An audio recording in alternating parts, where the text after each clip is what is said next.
Prepaid envelopes can be very expensive! So this happened over 30 years ago when I was 16 in the 1980s. In those days there were adverts in the press for a record club.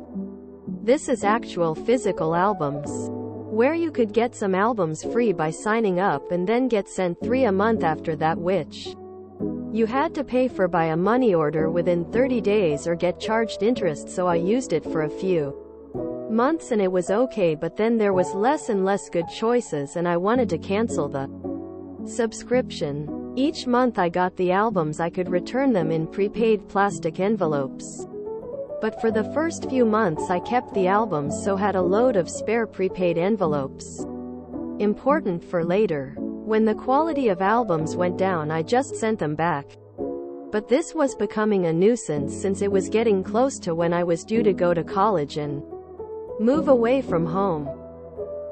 I contacted the company to cancel the subscription, but that's when they nuked me by saying that I'd agreed a 36-month rolling contract from each agreed purchase. Waiting 3 years to get rid of this was not an option because I'd need to return every month to my parents to return the albums. I told them I was moving away. They were not interested, thinking they had me, and they did.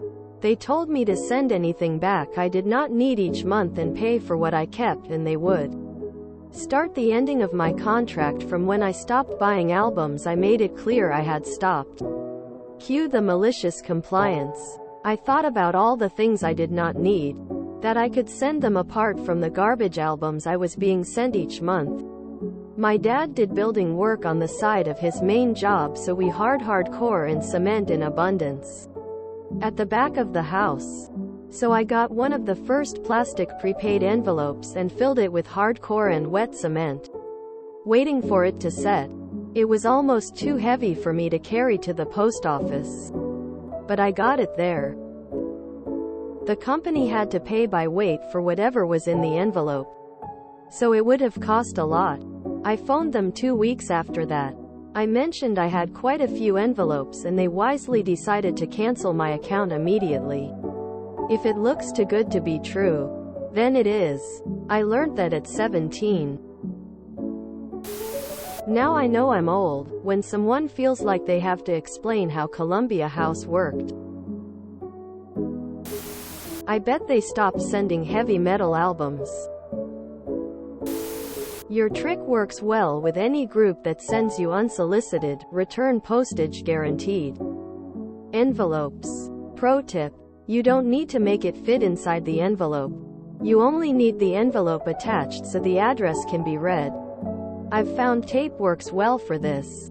The post is legally required to send it, and the addressee is legally required to pay for it. You'd be surprised by what sort of interesting objects, garbage, one can effectively attach one of those labels to.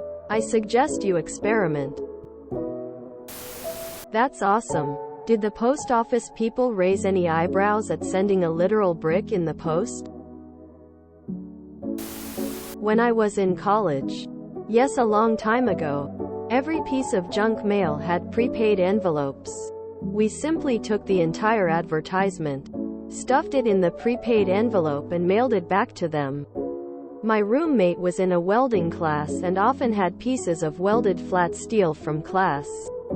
He even asked for critiques on his welding style. I also signed up for that when I was 16. My mom got on the phone when I tried to cancel, reminded them that I was underage, that they didn't ask my age when I signed up, or her permission. They canceled it for her. I had a very similar experience with Columbia Music Club. With each returned album I included an architectural-grade tab roofing shingle folded up to fit, adding about 2 pounds. After the 4th month they called me to inform me that I could keep any albums they had already sent, and that they were canceling my account immediately at my request. In later years I did the same thing with any mailbox spam that had a postpaid envelope in it. My friends always wondered why I never got junk mail. Winking face. Did the same thing with cinder blocks and little red bricks using duct tape. I guess not living at a permanent address could have been a problem. I did Columbia House. And didn't mind it. I ordered what I wanted. And anything I didn't order, I simply wrote, "Return to sender," on the box. I never once had a problem with them. This was for CDs. While I'm I'm not old enough to have participated in cassettes, records, or 8-track days. I wonder what lesson they learned from dealing with you.